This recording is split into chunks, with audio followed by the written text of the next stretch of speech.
Number one అంటారు. అసలైన number one Guru Kashi university.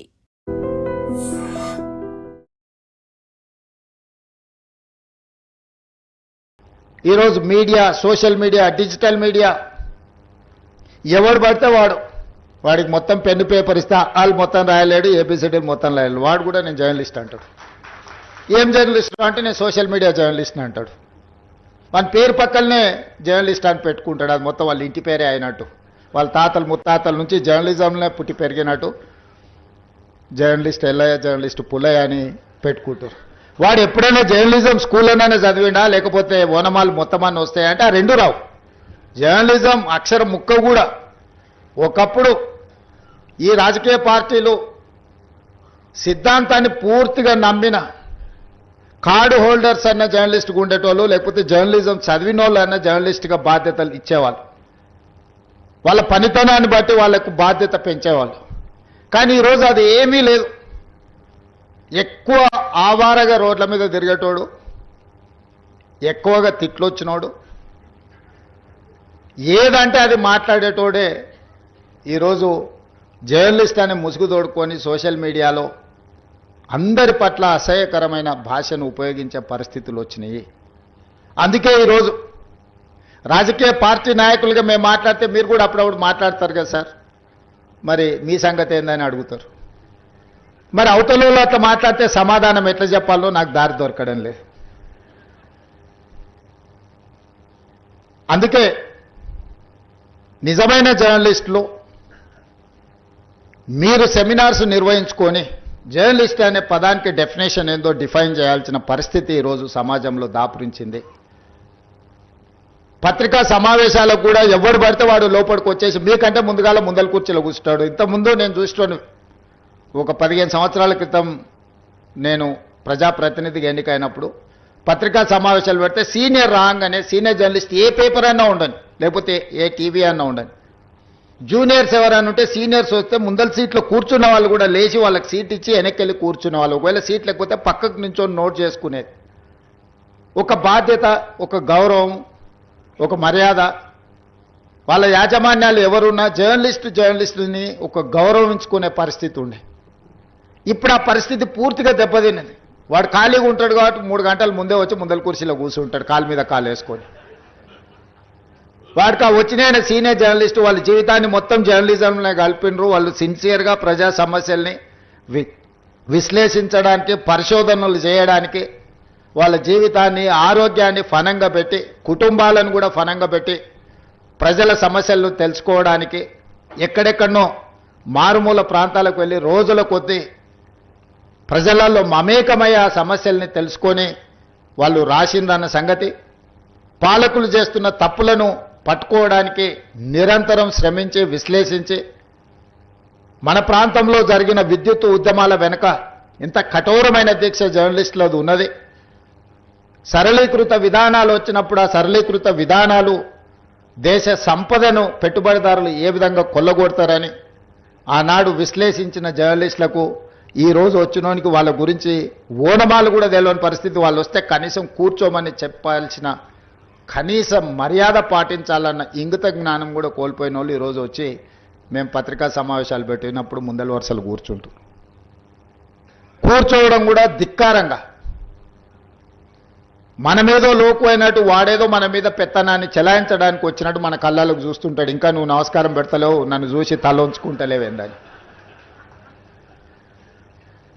నాకైతే అప్పుడప్పుడు అనిపిస్తుంది దిగిపోయి పల్ల చెంపలు వలగొట్టాలని. కానీ పరిస్థితులు, హోదా అడ్డం వస్తుంటాయి. గతంలో జర్నలిస్టులను చూస్తే మర్యాద ఇచ్చి పలకరించి ప్రెస్ మీట్ అయిపోయిన తర్వాత వాళ్ళతో 10 నిమిషాలు మాట్లాడి మేము చెప్పిన దాంట్లో ఏమన్నా లోపాలు ఉన్నాయా, లేకపోతే మేము చెప్తున్న ఉద్దేశం ఇదే అని వాళ్ళతో చిట్ చాట్ చేసేది, కొద్దిసేపు మాట్లాడేది. లేకపోతే ప్రెస్ మీట్కి వెళ్ళకంటే ముందు వాళ్ళకి ఫోన్ చేసి కనుక్కునేది. విద్యుత్తుకు సంబంధించిన విషయాల మీద కమ్యూనిస్టు పత్రికలలో రాత జర్నలిస్ట్ పేరు నాకు సరిగ్గా గుర్తులేదు, కానీ నేను చాలాసార్లు విద్యుత్ మీద మాట్లాడాలనుకున్నప్పుడు మీ నవతెలంగాణనే అనుకుంటా జర్నలిస్ట్ వేణుగోపాల్ గారు, నేను చాలాసార్లు నాకు కొంత అవగాహన ఉన్నా ఇది 100% కరెక్ట్గా ఉండాలి నేను మాట్లాడితే అని చాలా సందర్భాల్లో పిలిచి కూర్చోబెట్టుకొని మాట్లాడి అసెస్మెంట్స్ నుంచి యాదాద్రి భద్రాద్రి లాంటి విద్యుత్ ప్రాజెక్టులు, ట్రాన్స్మిషన్ లాసెస్ గురించి, విద్యుత్ బకాయిల గురించి, రైతుల సమస్యల గురించి చాలా సందర్భాల్లో జర్నలిస్టులతో కూర్చొని మాట్లాడి నోట్ రాసుకొని తర్వాత వెళ్ళి మాట్లాడేది. చాలామందికి మేము ఎంత వెనకాల హోంవర్క్ చేసినామని తెలీదు. ఏ మీడియానైతే, ఏ సోషల్ మీడియానైతే నమ్ముకొని మోడీ వారసత్వంగా చీకటి గురువు గారి పద్ధతుల్లో, ఇష్టం వచ్చిన పద్ధతుల్లో దాదాపు 200 యూట్యూబ్ ఛానళ్ళను పెట్టి నడిపి మా ప్రభుత్వం పైన ఆనాడు దుష్ప్రచారం చేసి వచ్చిండో, ఇవాళ మీడియాను చూస్తే భయం అవుతుంది, మీడియాలో చూస్తే చెంప మీద కొట్టబుద్ధి అవుతుందట. ఎంత ప్రేమ చూడండి. దురదృష్టం, సరే ఎందుకో ఫైటింగ్ స్పిరిట్ పోయింది, మాట్లాడడానికి యూనియన్లు కూడా ఎందుకు వెనక ముందు ఆడుతున్నాయి, కానీ అది వేరే విషయం.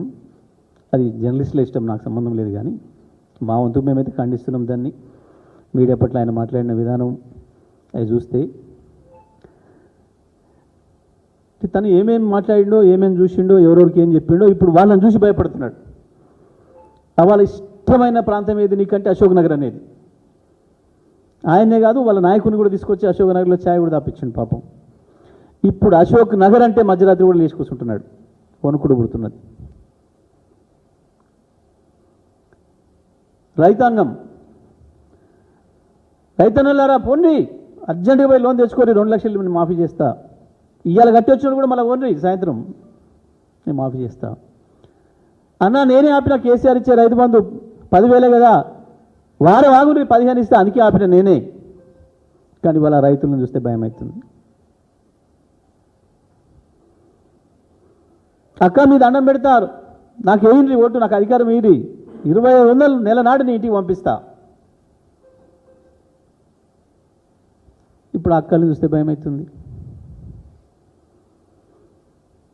ఆఖరికి విద్యార్థులు చరిత్రలో ఎవ్వరు కూడా వీళ్ళ జోలికి పోలే పాపం. వీళ్ళని కూడా ఇట్లా మోసం చేయొచ్చని అనుకోలేవు గతంలో ఏ పార్టీ కూడా, మొత్తం వరల్డ్ పొలిటికల్ హిస్టరీలో మొట్టమొదటిసారి వీరే కనిపెట్టిండ్రు. తమ్మి నీకు 5 లక్షల కార్డు, నీ ఇష్టం ఏదంటే అది వాడుకోవచ్చు.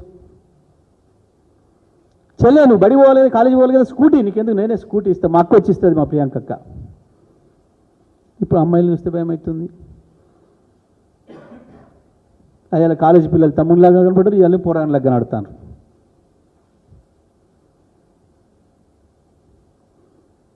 విలేకరులు పోకీర్లాగానే కనబడుతున్నారు, పిల్లలు కాలేజీ పిల్లలు పోకీర్లాగానే కనబడుతున్నారు. ఆఖరికి రైతాంగం కూడా అట్లే కనబడుతున్నారు. నిజంగా ప్రస్తుతం ఉన్నటువంటి సమాజం దేనికి ప్రయారిటీ ఇస్తుంది? ఆర్థిక సంబంధాల చుట్టూ మాత్రమే తిరుగుతోంది. మళ్ళీ ఎన్నికలంగానే చాలా విరక్తి కలుగుతున్నాం. మంచి అనిపిస్తుంది కదా, లేడీస్ కూడా ఛాలెంజింగ్ జాబ్స్ చేసినప్పుడు చాలా బాగుంటది. ఫుడ్ డెలివరీ ఇవ్వటానికి వెళ్ళినటువంటి డెలివరీ బాయ్ అనిల్ పై కళ్ళ ముందు